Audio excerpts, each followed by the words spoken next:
What's up? Hey, hello, everyone. Wow. So today we are back, not going to be talking about a Survivor season as we are on hiatus now. Super exciting. So my name is Rachel. And I'm Alyssa, and instead of talking about a specific season of Survivor, we're going to be talking about the Survivor reunion show. So the reunion show happens like right after the finale has aired, and it's like supposed to be an hour of like Jeff talking with the castaways about like basically what's happened since like Survivor ended and stuff like that. And so we made a list of things that we think is wrong with the reunion show as it is now. And the first thing that we had, you'll note that I said supposed to be an hour long, but the reunion show has been getting shorter and shorter every time. And so, like, first thing wrong with the reunion show is that it's only like 30 minutes long. Yeah, so this season 36, last Wednesday, wow, we're a week off, we saw the Survivor reunion show. It basically started at 10:30 after the show ended, after Final Tribal, after all the votes. The reunion show basically started at 10:30, and when it is like a 3-hour time slot, 2 hour for the episode, an hour for the reunion show, and then we had only 30 minutes left for the reunion show. And so you'll see a lot of our other reasons of why the reunion show has gone downhill in recent years is because of the short time length. I feel like having only 30 minutes, then you have those commercial breaks, everything like that, there's not enough time to have a well-rounded conversation with people, we feel like. Yeah, and like we get that, like, we don't necessarily think that, well, we get that they have to show stuff in the finale and that there are important things to show, but like if you're not, it just doesn't seem to be like economical use of time to only use the only have the reunion show be 30 minutes long, especially when we are promised an hour. Like if they said the reunion show was only going to be 30 minutes, that would be one thing, but then since they say it's going to be an hour, we want it to be an hour. We're just being lied to straight to our face. But yeah, I feel like because it is supposed to be an hour long, and of course, super fans, whatever, more avid users, fans can go and read online polls, Stephen Fishback's blog about the episode, stuff like that. Whereas if you're just a casual viewer, you're like, oh, I like watching Survivor with my family on Wednesdays. And then you have a 30-minute reunion show where you get like two people asked questions. Wendell talks about winning $1 million, but it's like these people filmed this season a year ago now for 36. They're filming 37, 38 right now. So it's like these people have been out of the game for a year. They've been watching the season back probably. And then it's like, oh, it'd be cool to hear like all about how the season went for them a year later at the reunion show. Whereas at the reunion show, they're just like, Wendell's a millionaire now. Bye. 11 o'clock news comes on. Yeah. So, yes. The timing. So that was our first reason. Second thing wrong with the reunion show is we have like Jeff Probst asks people the questions, but he only gives people literally like 30 seconds or 1 minute to answer Jeff's question. And usually Jeff's question is like sort of long or has multiple facets and parts. And then you literally get 30 seconds to 1 minute. And then Jeff sort of like cuts people off when the answer is getting too long. So it's like, okay, if you're talking with Michael like we saw last week or Chris about MS and he's trying to talk and like talk about his mom, like yes, after a while it could get boring and you're trying to push the show along, but literally giving someone 30 seconds to sum up their entire Survivor experience or to answer Jeff's question, it's just like WTF, you can't get all that out in 30 seconds. And like sometimes Jeff's question is longer than the answer and it's like, OMG, Jeff Probst. And it's like, if they want shorter answers, then they should ask less complicated questions. Yeah, did you have fun? Yes. Next person. How was your fun time? It was great. Next person. Like, yeah. I don't know. I feel like with that, you just can't get really good answers to questions and you can't really ask the questions that people want to hear. Or it's like maybe put a poll out. And they did do this on Instagram. I saw like, oh, comment questions that you have for the reunion. And they were answering some questions with like the live stories, boomerang things on Instagram, which is like, okay, like that gives people more time to answer questions, but why not take some user questions and actually put them in the show, or just give people like a minute or two to answer a question, and then I don't know, you can hear more from people and get more in-depth answers, I feel like. Yeah, I feel like there's so much more that they could do with the reunion show that we don't get because they always are cutting people off. But so, next thing that we think is wrong with the reunion show is that they spend some of their precious time in the audience asking random people what they think. And like, I get it, oh, it's cute to have a kid guess who's gonna win the season, but it's like, really, do I care whether or not Samantha wants Wendell or Dominic to win? No, I don't. So it's like, and sometimes they'll be like, oh, look at this famous Survivor player in the audience. And it's like, great, that person's here, but I don't really care. I'm not here for the audience. I'm here for the people on the stage.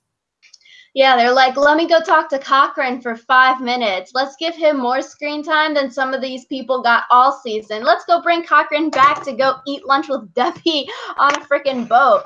I don't know. Yeah, they're just like talking to random people, talking to random like young kids, old people, people in the audience. That's sort of a waste of time. We don't know these people. I thought when they did that with like, oh, some kid who designed a Survivor challenge, that's sort of interesting. And it's like, oh, you can hear why he designed some challenge on Survivor. That's fun-ish.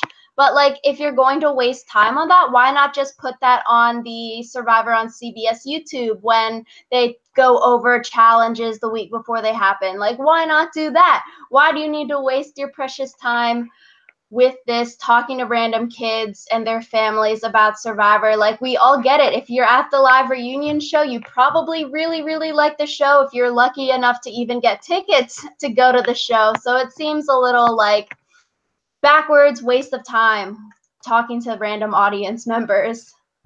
Yeah, just stop talking to the audience. Chewbacca noises.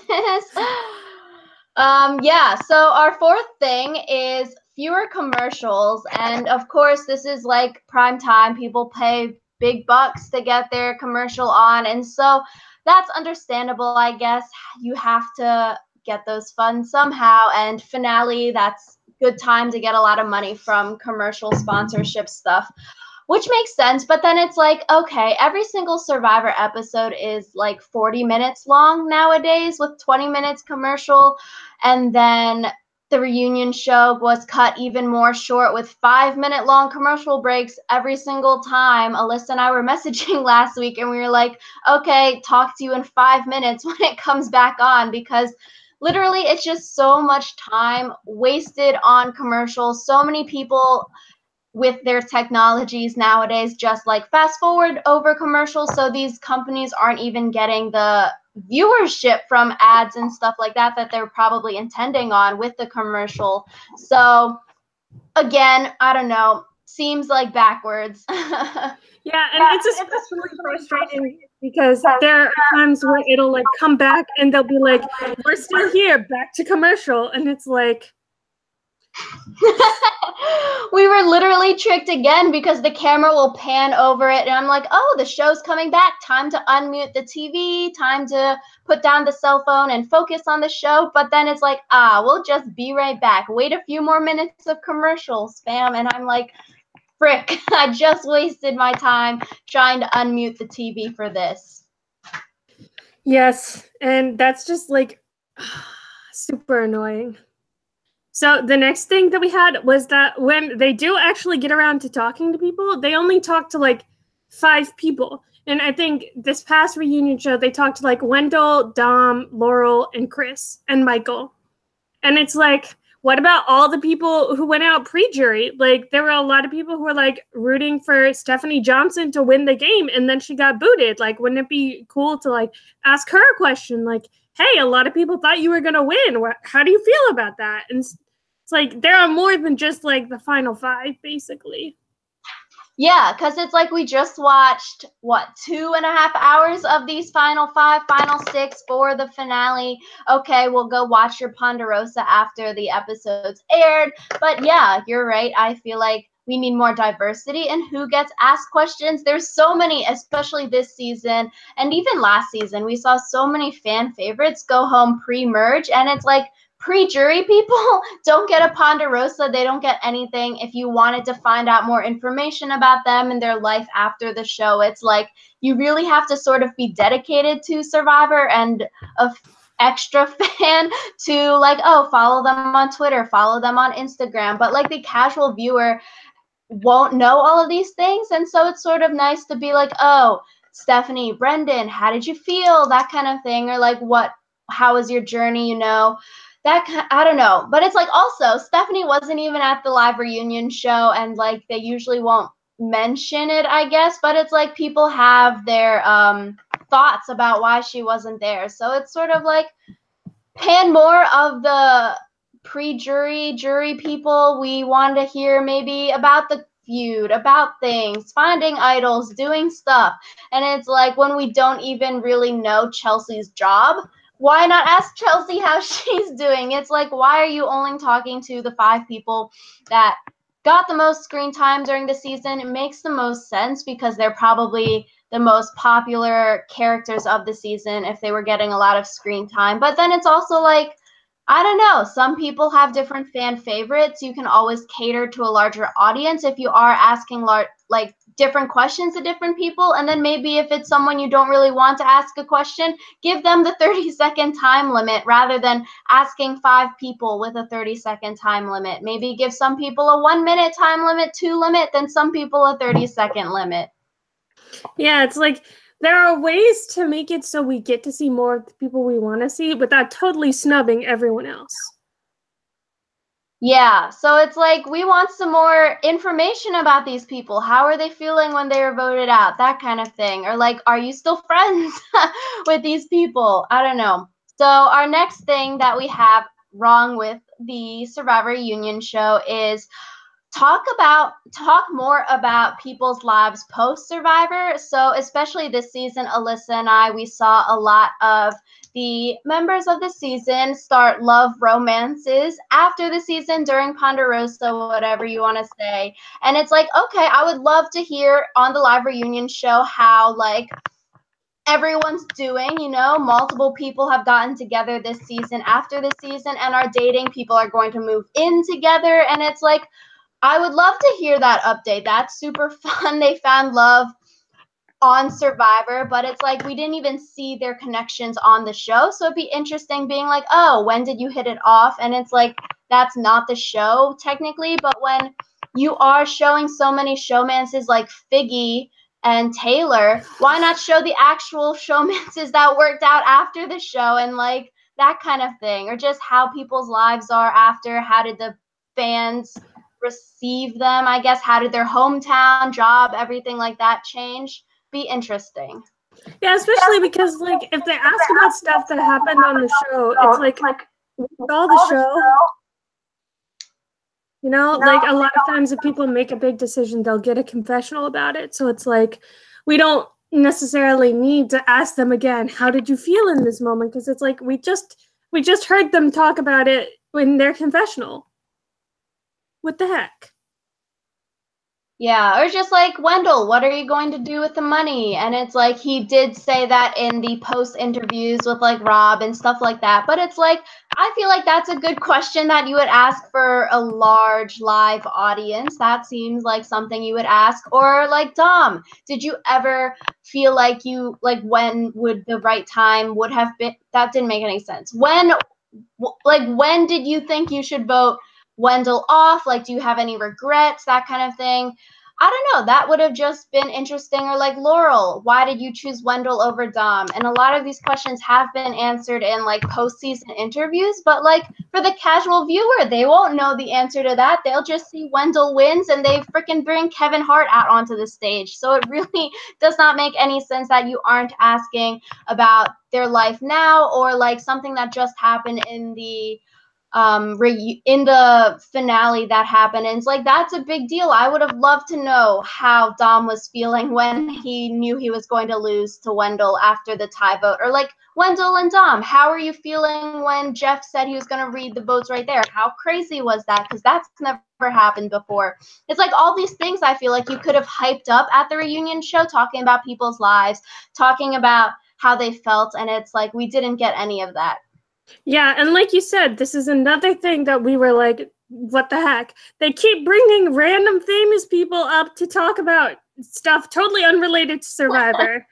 Like, it's super great that Sia loves Ty's chicken and wants to give him $10,000, but it's like, does she really need to like come up to the stage at the reunion show? Like, literally just tweeting, "Hey Ty, I'm giving you $10,000" would be like fine, and it wouldn't take precious time at our reunion show. And I think he got $50,000 for that. This season, they were sort of gypped with only 10,000 versus 50,000. But yeah, it's like, okay, you're bringing in Kevin Hart, you're bringing in Sia.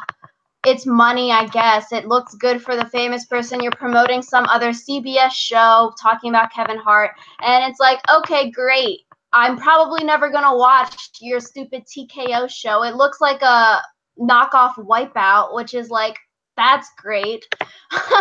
We don't need more shows like Wipeout. If it were an actual promotion for some kind of show, maybe Survivor fans would be interested in, maybe another spin-off like Big Brother or The Amazing Race or Survivor kind of spin-off, that would be interesting. I would take a 5-10 minute talk from a random famous person if they're starting a new show like that. But like TKO, that was stupid. Talking about their Candy Crush game with that, I was like, that's stupid. We do not want to see that. Those are all mindless games where you don't need any skill. And I feel like Survivor fans like those kinds of games where you might need some skill and strategy. So like, why not cater to the audience if you have to cut out time for a famous person to talk? Yeah, and it's like even just like sticking it at the end instead of like in the middle, like being like, and now we're done with the reunion show. Here's Kevin Hart. Like, that would still be better because some people could be like, oh, I'm going to switch off my TV now. And even during the reunion show, during the finale, there were commercials for TKO. So it's like, okay, he's getting commercials during the actual commercial time. That's fine. They pay for that. But then he actually gets talking time, and it's like, did Kevin Hart actually watch the show, or is he fake, like straight up lying to everyone? Like, great job, Wendell. Like your hair. Ha ha ha. I truly watched the show, guys. Nudge, nudge, wink, wink. Come watch my show. Knock off Wipeout. It's gonna be great. And it's like, especially, yeah, that was like 5-7 minutes worth of time. Kevin Hart talked for a whole bunch, and then they did previews of the show, people falling off stuff, people getting hit with balls and foam and stuff, and it's like, let me lose some brain cells sitting here listening to this. But that they gave more time to that than the actual survivors got answering the questions that Jeff was going to ask them. So something wrong there, I feel like. Why not have some more equity with that, at least if you need to have a famous person come out and talk? Yeah, I just feel like the balance is so far off, like you said. Yikes. So our penultimate thing that is wrong with the reunion show is bringing up castaways from the past seasons. We saw it this season, bringing out like Eric and James, and then we've seen it before where they just like talk to random people in the audience, like we've said, or like bring the random people out onto stage. I feel like for Game Changers, it made sense you brought out like Suri, the big famous people out onto stage, because that hypes up the audience. They'd be like, oh yeah, I want to see Suri play again, 4th time, like that's great. I want to see Ozzy play again, like that kind of thing. That's fine. Not talking, like bringing them out, they can wave. Maybe one person gets a question, that's fine. 5 minutes talking about the past, and it's like, okay, it was a season about Ghost Island, but like, they've done this before. We don't need to see Cochran anymore. If Cochran wants to talk, make him one of the red carpet people to do a postseason interview with them. Like, we don't see Rob has a podcast talking on every stage. He does his postseason stuff after the show ends. Like, we don't need to see all these people. Yeah, and it's like I kind of get it because at least James and Eric were relevant to this season, but like they both looked super uncomfortable because it's literally just Jeff making fun of them. So it's like, why did you spend time on that? Yeah, especially with them, like it does make sense, but seeing that they got a lot of screen time this season because their idols were played, they were shown in the previews as some of the dumbest survivor mistakes kind of thing. So it's like they've got their 10 minutes of fame this season. GG. So why not move on? Yeah, and speaking of moving on, one of the things that we also thought was wrong, and this is the last thing, is that they spend too much time hyping the next season. And it's like, okay, they kind of make sense for like the mid-season split, but it's like between now and when the next season starts, everyone's gonna forget like anything that you showed them. And it's also like one of those things that could be really cool to like, oh, this is going to be released on CBS All Access, so buy All Access so you can see the previews for the next season. And it's like there are so many ways that you can do it that doesn't involve spending like time at the reunion show talking about the next season that people don't really care about because they haven't even met the players yet. Yeah, like I like your idea. That's a good thing. Like, oh, by CBS All Access, you can see more preseason interviews, that kind of thing. How like Big Brother does the 24/7 live streams. That would be interesting. I feel like, okay, it makes sense hyping up the next season. You need people to come back and watch next season. Oh, we want to know who the next Bachelor, Bachelorette is. Bring them out onto stage. And it's like this preview, it's great. It's a good hype preview. It leaves you wanting more. You want to see more from these people. Sure, they show like 4 people, 6 maybe on the preview, but it's like, it's just a preview. They're just announcing the theme. Um, Nothing really happens. There's no gameplay. If they wanted to do a preview hype, maybe show more than I guess the 1 minute little thing, but I guess it does make sense because that just wrapped up filming. They don't really have that much, so it does make sense. And it's a little cute hype thing to end off the season. But if we are being equitable, don't spend so much time on hyping the next season because the whole reunion show is wrapping up this season, like making every viewer feel happy with the season, letting the castaways share their thoughts. And it's like, why are you focused on the future when we are in the present? Gosh. So it's sort of like focus on right now, have the 1 minute little thing right at the end to hype people for next season, but don't spend 5 minutes on it when you should be congratulating these people on a job well done. Show a secret scene, I guess. Who knows? Yeah, like there are better things that you could have done with that time. And I feel like the whole thing, like everything that this list comes down to is just like you could have used your time better. Yes. So that was 10 things that we think are wrong with the reunion show. I can't speak today. So yeah, we will be doing videos during this Survivor hiatus during summer. Super, super exciting. We have a bunch of videos planned. So if you have any Google Hangouts videos you want us to do, please leave a comment down below. And if you also have any DIY challenge videos that you want to see us do, also leave a comment. We have a few planned and a few that will be uploaded shortly. So that is also very exciting. Yay! So we will see you guys later this summer. Bye. Bye.